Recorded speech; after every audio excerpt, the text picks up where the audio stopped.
Today marks the 18th anniversary of the United States' illegal war in Afghanistan, but you wouldn't really know that due to the fact that the mainstream media is consumed with reporting on the latest of Trump's crazy tweets or the latest hypocritical reason why he needs to be impeached.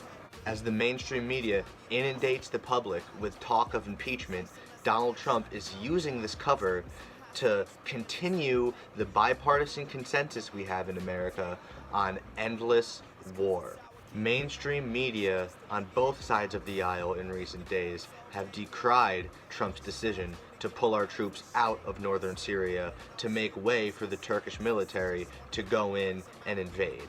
However, the mainstream media isn't telling the public that the plan is not to withdraw troops from northern Syria, but just to move them aside, keeping them in Syria illegally while clearing a path that would allow the Turkish military, backed by NATO forces. That's another thing that the mainstream media doesn't want you to pay attention to. They don't want you to realize that Turkey is a NATO ally, so that NATO forces help Turkey out whenever they go to invade a certain country.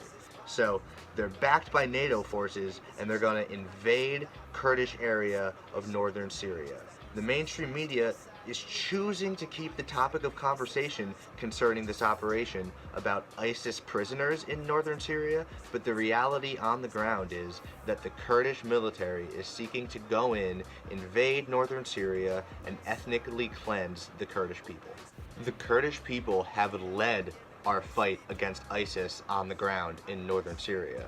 The Kurds largely are the ones responsible for destroying most of ISIS on the ground.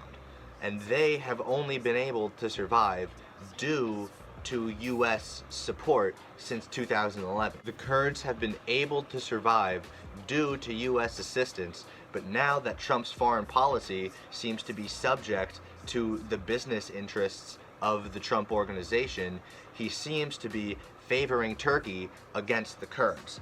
And this is, a lot of people believe, and it makes a shit ton of sense, because Trump has a Trump Tower in Istanbul, which is the capital of Turkey. Okay? So it makes sense that he's throwing the Kurds under the bus for the business interests of the Trump organization. It's also extremely important to understand that the fact that we even have troops in Syria right now it's absurdly illegal, absurdly unconstitutional. Congress has the power to declare war, and they get to decide when we send our troops somewhere for more than 60 days. The president only has the authority to send our troops overseas somewhere for 60 days tops without congressional approval.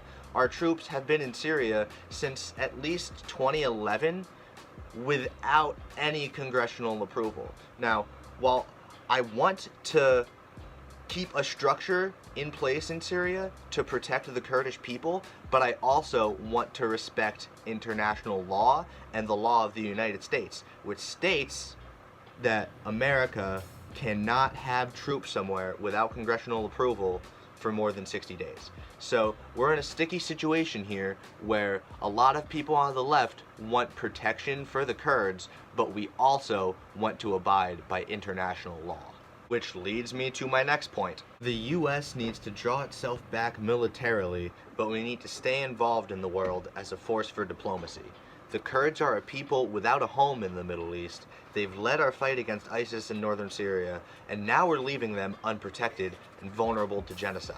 We should be looking to promote peace in the Middle East, and that means establishing a free and independent Kurdistan, re-granting Palestine its 1967 borders, and ending our support for Saudi Arabia, Turkey, and Netanyahu's authoritarian right-wing government in Israel, along with becoming a force for diplomacy in the world rather than the world's largest weapons manufacturer. As a society, we need to transform our foreign policy from one that profits off endless warfare to one that seeks to improve quality of life for everybody on Earth. We must direct a shit ton of funding to the State Department, and more importantly, we have to reform government agencies like USAID so they actually bring food, water, and shelter to communities in need rather than bringing military aid. Military aid can never be seen as humanitarian assistance.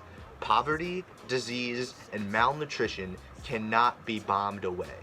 Kids clogging up my spot, betting on a quick fix. Well, as long as it's by. No explanations for the neighbors. If she coming, I can save her half of what I'm lighting. Celebration of the majors. That personal stash.